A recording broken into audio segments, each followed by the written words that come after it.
Para los estoicos, la seducción no era vista simplemente como un asunto relacionado con el deseo físico o la atracción sexual.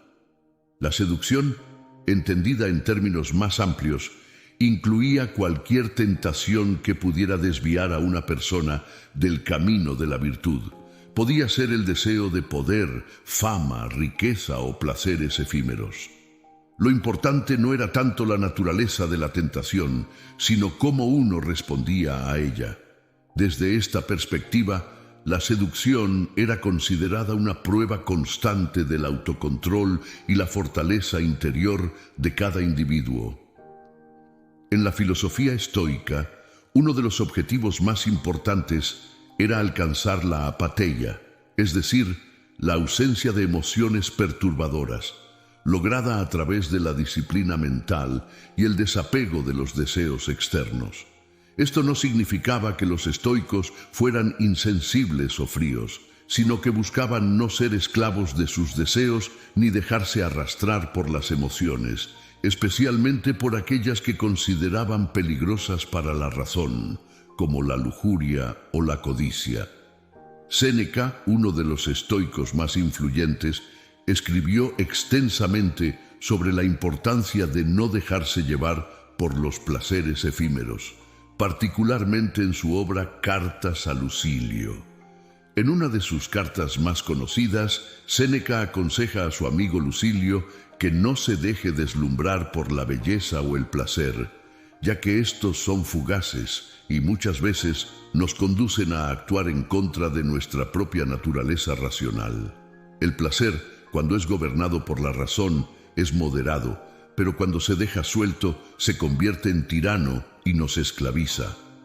Si no puedes controlar tu deseo, entonces ya no eres dueño de ti mismo.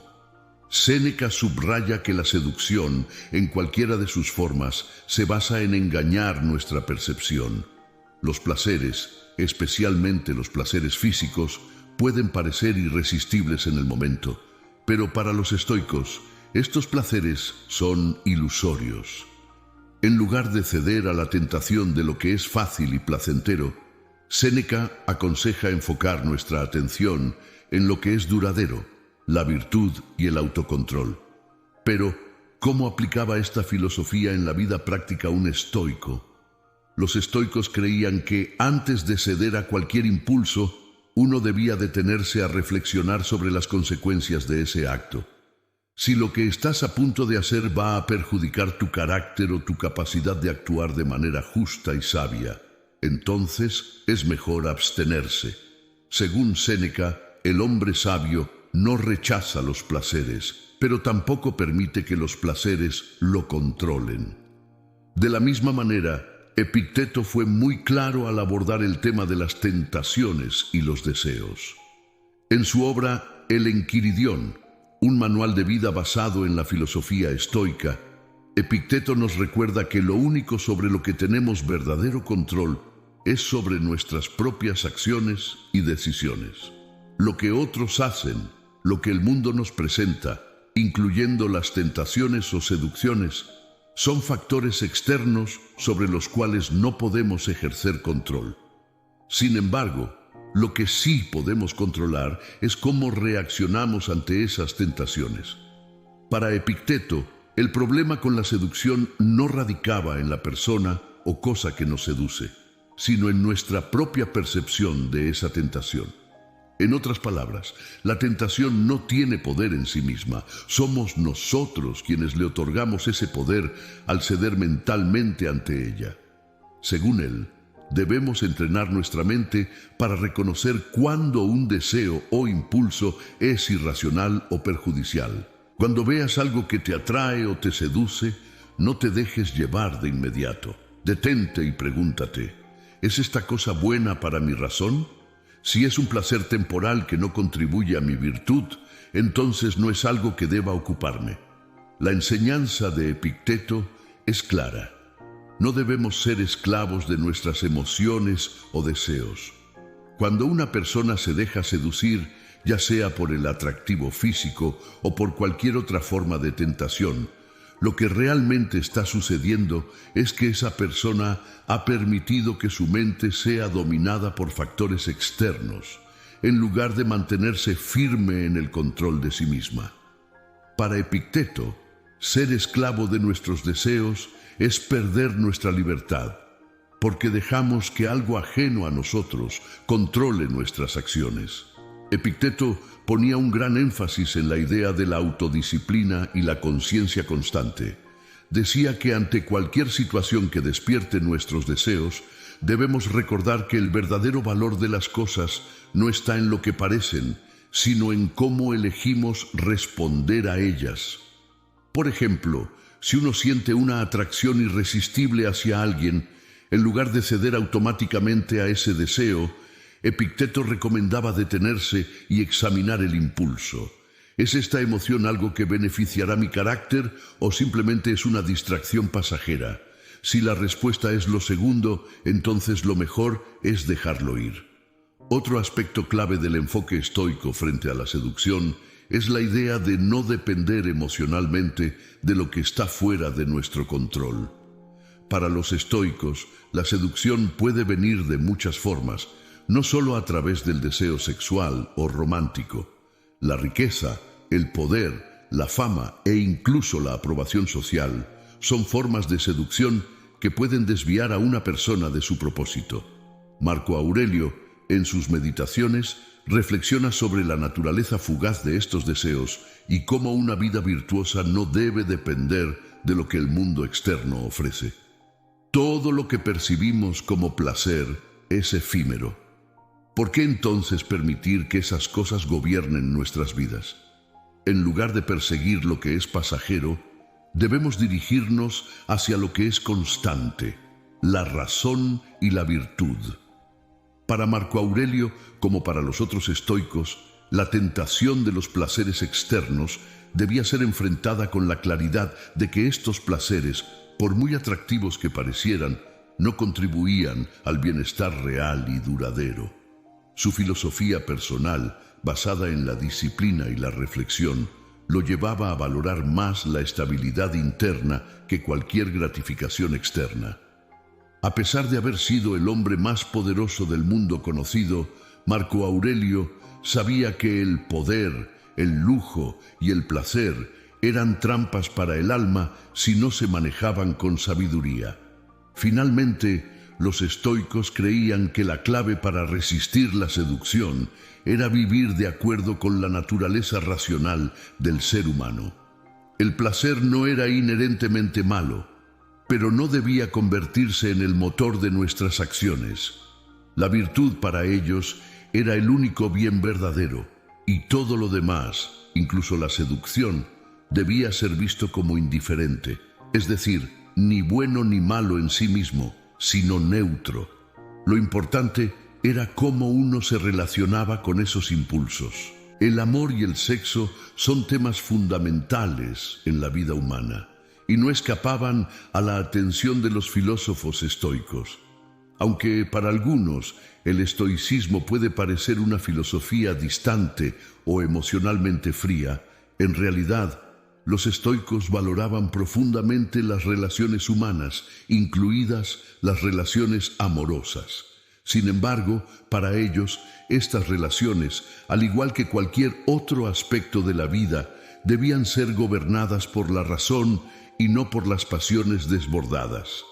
Los estoicos veían el amor no como algo negativo en sí mismo, sino como algo que debía estar bajo control. A diferencia de otras escuelas filosóficas de la época, los estoicos no abogaban por una negación total de los placeres del cuerpo, pero sí advertían sobre el peligro de dejar que estos placeres dominaran nuestra vida. La virtud, recordemos, era el bien supremo para los estoicos, y cualquier cosa que pudiera desviar a una persona de vivir conforme a la virtud era vista con escepticismo. Séneca, en sus cartas y escritos, aborda el tema del amor desde una perspectiva que hoy podríamos considerar bastante moderna. Para él, el amor debía ser racional, una relación entre dos personas que se respetan mutuamente y que, a través de su unión, buscan fortalecerse moral y emocionalmente. El amor, según Séneca, no debería ser ciego, ni debería llevarnos a perder nuestra compostura o autocontrol. En lugar de entregarse a pasiones desbordadas, Séneca defendía un amor basado en la templanza, donde las emociones se experimentan, pero no se permite que gobiernen nuestras acciones. El amor que se guía por la razón no se pierde en el arrebato, se eleva, no para consumirnos, sino para complementarnos. Séneca no rechazaba el amor, pero sí alertaba sobre los peligros del amor descontrolado. Un amor pasional y ciego, decía, nos lleva a la irracionalidad. Y cuando actuamos desde la irracionalidad, nos apartamos de nuestro verdadero propósito, vivir de acuerdo con la naturaleza y la razón. Esto lo podemos ver claramente en sus consejos sobre el matrimonio y las relaciones. Séneca veía el matrimonio como una relación mutuamente beneficiosa, una sociedad entre iguales, donde ambas partes se respetan y apoyan para crecer en virtud. El matrimonio no era simplemente un contrato social o un medio para procrear, sino una oportunidad para practicar la templanza y la razón en la convivencia diaria. Por otro lado, Epicteto abordaba el amor desde una perspectiva aún más radical. En sus escritos nos recuerda que todo lo que amamos en esta vida es efímero y por lo tanto no debemos atarnos emocionalmente a ninguna persona o cosa, porque hacer esto nos lleva al sufrimiento cuando esa persona o cosa inevitablemente desaparece. Epicteto no rechazaba el amor, pero advertía que no debíamos convertirnos en esclavos de él. Su enfoque era profundamente pragmático. Las relaciones humanas, incluidas las amorosas, eran naturales y podían ser buenas, pero siempre bajo el control de la razón. Recuerda que eres mortal y que todo lo que amas es temporal.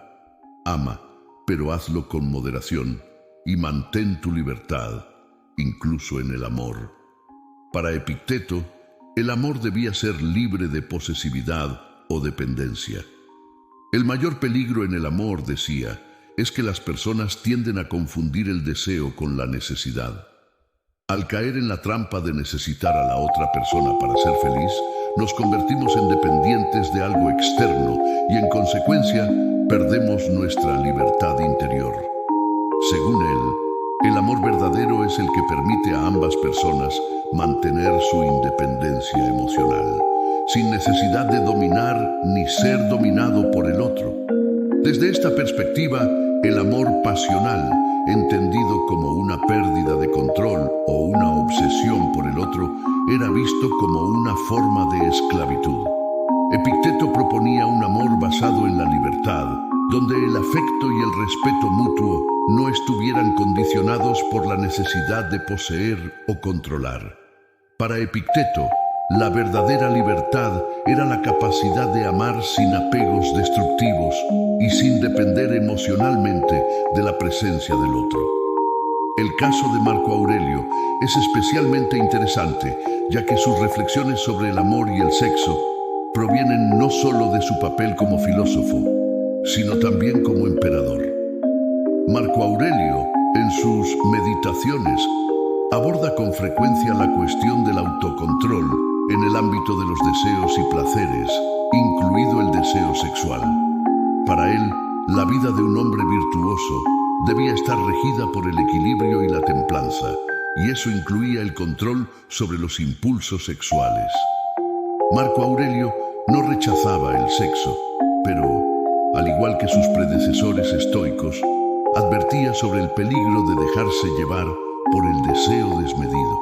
En sus meditaciones, a menudo reflexionaba sobre la naturaleza efímera de los placeres carnales y recordaba que estos no debían ser el centro de la vida de una persona sabia. Su enfoque se centraba en la moderación y en no permitir que el deseo sexual dominara las decisiones o la vida de alguien. El placer sexual es natural, pero no es el propósito de la vida. Quien hace de él su único objetivo se aparta de la virtud y del propósito más elevado. Marco Aurelio subraya que los deseos del cuerpo no deben ser reprimidos de manera absoluta, pero sí controlados y canalizados adecuadamente. En su propia vida, a pesar de ser un emperador con acceso ilimitado a placeres y lujos, Marco Aurelio practicaba una disciplina rigurosa, recordándose a sí mismo no dejarse arrastrar por los deseos del momento. Para él, el sexo era parte de la naturaleza humana, pero debía estar subordinado a la razón y al bien común. En sus escritos a menudo se pregunta: ¿es esto necesario? ¿Contribuye esto a mi virtud o simplemente es un placer pasajero? Con esta reflexión, Marco Aurelio demostraba una práctica constante de introspección y autocontrol, aplicable a cualquier aspecto de la vida, incluido el amor y el sexo. Pero entonces, ¿cómo entendían los estoicos el matrimonio y las relaciones sexuales en su conjunto? El sexo para ellos no era intrínsecamente malo, pero debía ser comprendido dentro de un contexto más amplio. El placer sexual era visto como un impulso natural, como comer o beber, pero, como con todas las cosas naturales, debía ser moderado por la razón. Para los estoicos, el deseo sexual era una parte de la vida que no debía ser negada, pero tampoco debía ser el centro de la vida de una persona virtuosa. Un aspecto clave que los estoicos subrayaban era que las relaciones amorosas y sexuales debían basarse en el respeto mutuo y la igualdad. El sexo no debía ser visto como un fin en sí mismo, sino como una parte de la vida que, cuando se controlaba y se abordaba con templanza, podía ser disfrutada sin caer en excesos. Además, los estoicos consideraban que el sexo no debía interferir con las responsabilidades y deberes de una persona. El filósofo estoico Musonio Rufo, maestro de Epicteto, fue particularmente vocal en este tema.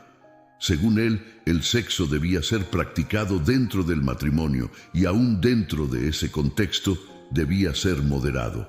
Musonio creía que el matrimonio era una relación sagrada que ofrecía la oportunidad de cultivar la virtud en pareja.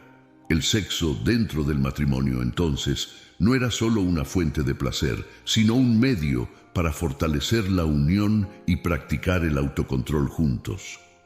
El sexo es natural, pero la naturaleza también nos enseña que los impulsos deben ser moderados. La vida matrimonial, cuando se gobierna por la razón, es una oportunidad para crecer en virtud, no solo para entregarse a los placeres. En esencia, el enfoque estoico sobre el amor y el sexo estaba profundamente entrelazado con la virtud. Tanto el amor como el sexo debían ser guiados por la razón y el autocontrol, no por las pasiones. La seducción, el deseo y el placer sexual no eran vistos como malvados, pero sí como fuerzas que, si no se gestionaban adecuadamente, podían desviar a una persona de su propósito mayor: vivir en armonía con la naturaleza y la virtud. En resumen, los estoicos veían tanto la seducción como el amor y el sexo como aspectos naturales de la vida, pero que debían estar siempre bajo el control de la razón y la virtud. Para ellos, la clave no era rechazar por completo los placeres, sino aprender a manejarlos de manera equilibrada. La seducción, entendida en sentido amplio, era una prueba de autocontrol, mientras que el amor y el sexo debían ser practicados con moderación y respeto mutuo. Los estoicos enseñaban que, al dominar nuestras pasiones y deseos, podemos alcanzar una vida de mayor libertad y paz interior, centrada en la virtud en lugar de las distracciones efímeras del placer. Y con esto llegamos al final de nuestro video. Espero que estas reflexiones sobre cómo los estoicos afrontaban la seducción, el amor y el sexo te hayan dado una nueva perspectiva sobre cómo aplicar esta sabiduría en tu vida diaria. Si te ha gustado el contenido, no olvides darle like, suscribirte al canal y activar la campanita para no perderte nuestros próximos videos.